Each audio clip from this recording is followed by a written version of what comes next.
things I struggled with the most was, like many people, the family.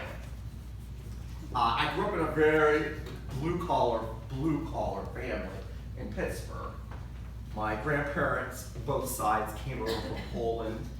My grandparents had no more than a 6th grade education, and my parents had no more than a high school education. And the community I grew up with was good Eastern European and Irish folk that just, once they were planted, they did not move. And even to this day, my parents have never lived more than 5 miles from where they were born. It's one of those type of communities, and many of you I know have shared with me you came from very similar places. Good people, a little sheltered, a little simple, but good people. But as a young person, I really struggled with that. You know, I wanted to go to college, I wanted to travel, I loved diversity and different people and different ideas. And it was really kind of one of those issues that I really had almost a shame about. You know, I hung around with friends whose parents were doctors and lawyers, who went on vacations where my family never went on a vacation. And we had a car that I think was something that Ford himself must have built. And so there was this tension that I had growing up about what was right and what was good, and some shame. And I think it's abnormal in many ways. I went off to college. My parents always thought that college was important, so going off to college was looked upon as actually a very strange thing in my family because no one ever did it before, let alone go off to a private school or a graduate school and do all the crazy things that I do. They simply didn't understand it. And that was a problem for me internally for many, many years of my life. Because I just, in many ways, maybe had some pride, had some ego, and like I said, had some shame about it. And it really hasn't been until maybe the last 10 years or so that I really started appreciating that culture that I was raised up in.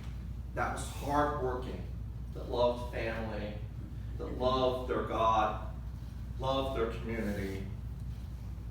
But in the midst of all this, it was a burden for me that I couldn't figure out for years.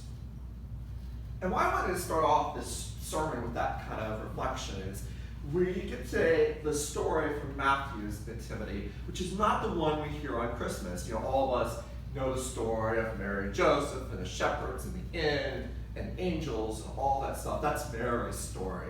So Luke's gospel, which we'll hear in a couple of days, is through the eyes of Mary, a woman. But Matthew's gospel and nativity story is through the eyes of Joseph. And we seldomly hear anything from Joseph because Joseph says absolutely nothing in the Gospels. Not one word. Tradition has it that Joseph took Mary as a second wife at the ripe old age of 30. Don't forget, you didn't live past 40 then. So Joseph was considered an older man, and Mary was younger. And there's all sorts of speculation that could have been anywhere from 13 to 16, which I know for us in our modern years was kind of creepy. But there was this sort of guardianship that Joseph took on. And that's why a lot of times you don't say Joseph is the father of Jesus, but the foster father of Jesus. I think what Joseph presents to us on this last Sunday before Christmas is the idea of simple humility. Someone who's silent and hardworking and humble. And those virtues of silence, hardworking, humble, maybe don't fit so much in our modern understanding of life. We want people who are extravagant. We want people who are loud. We want people who are out there. Not someone who sits into the background and just present.